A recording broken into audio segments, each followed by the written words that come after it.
दोस्तों आदाब सलाम नमस्कार।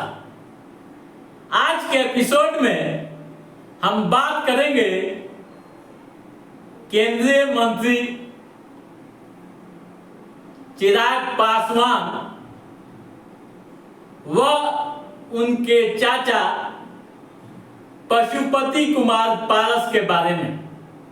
बीजेपी की सियासत में इन दिनों किस तरह की खिचड़ी पक रही है और क्या होने की संभावना है, आज के इस एपिसोड में इसी मुद्दे पर हम चर्चा करेंगे। दोस्तों, कहते हैं कि राजनीति में कब किसका सितारा बुलंद हो जाए और कौन अर्श से फर्श पर आ जाए, यह कहना काफी मुश्किल होता है।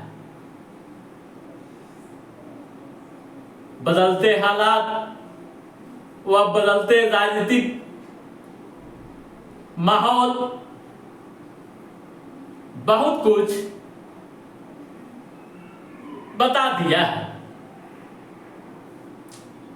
दोस्तों, रामविलास पासवान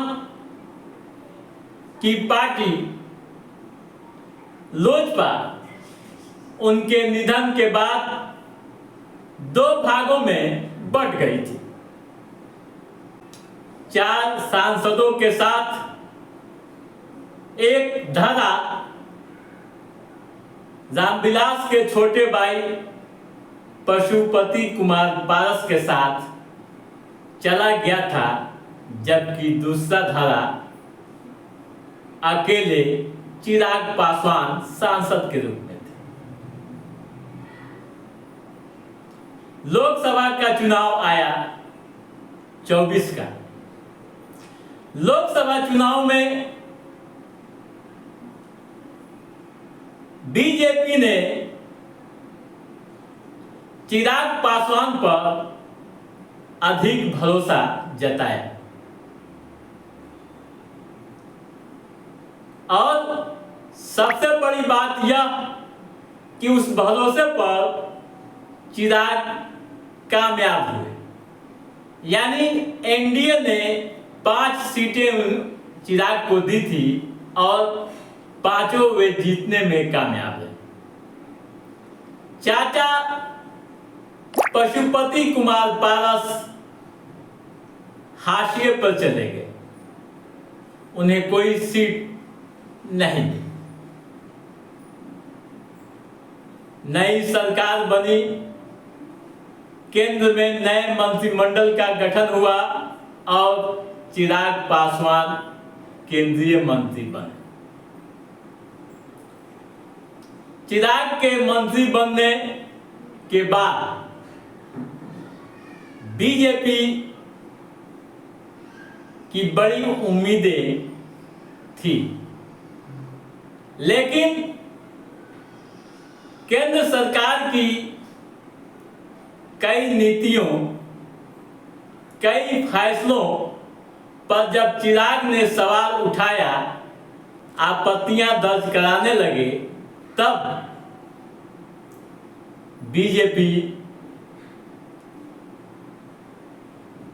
चाचा पशुपति कुमार पारस को याद करने लगी। अचानक एक दिन बीजेपी के प्रदेश अध्यक्ष पशुपति कुमार से मिलने उनके दफ्तर में चले गए। उन दोनों के बीच क्या बातें हुई यह तो किसी को पता नहीं, लेकिन अटकलों का दौर शुरू हो गया। दोस्तों, अटकलों को उस समय और हवा मिल गई जब पशुपति कुमार अपने भतीजे पूर्व सांसद प्रिंस राज को लेकर दिल्ली चले गए अमित शाह से मिलने। अमित शाह से मुलाकात हुई। अब यह खबर आ रही है, जो चर्चाएं हो रही है उसके अनुसार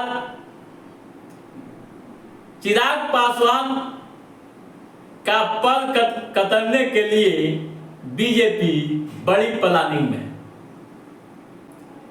चर्चा यह हो रही है कि आने वाले दिनों में पशुपति कुमार पारस को किसी राज्य का राज्यपाल या फिर किसी बोर्ड का अध्यक्ष बीजेपी बनाएगी और बड़ी जिम्मेवारी तय करेगी। दोस्तों, जैसा कि आप जानते हैं कि हाल के दिनों में चिराग पासवान ने केंद्र सरकार के कई फैसलों पर सवाल उठाया था। वक्फ संशोधन बिल,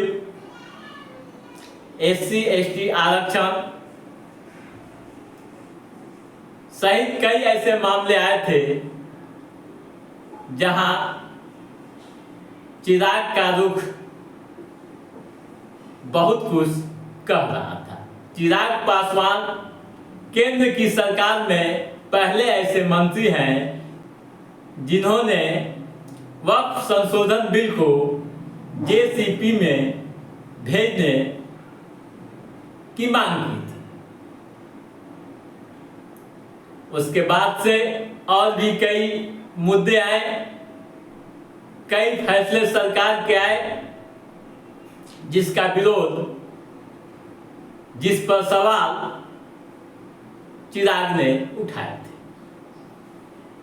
दोस्तों, क्या होगा आगे यह तो नहीं कहा जा सकता है, लेकिन जो चर्चाएं हो रही है, सियासी गलियारों से जो बातें छन कर आ रही है, उसके अनुसार चिराग का पद कतरने की पूरी प्लानिंग कर ली है। वहीं चाचा पशुपति पारस को एक बड़ी जिम्मेवारी यानी किसी राज्य का राज्यपाल या फिर किसी केंद्रीय बोर्ड का अध्यक्ष बनाने की तैयारी। तो दोस्तों, आज के इस एपिसोड में बस इतना ही। हमारा ये एपिसोड कैसा लगा आप लाइक और कमेंट करके हमें जरूर बताइएगा। यदि आपने हमारे चैनल को सब्सक्राइब नहीं किया है तो सब्सक्राइब भी कीजिएगा, ताकि इस तरह की महत्वपूर्ण गतिविधियों संबंधी जो भी अप टू डेट है उससे हम समय समय पर आपके बीच पहुंचाते रहेंगे। तब तक आप अपने दोस्त को दीजिए इजाजत। नमस्कार।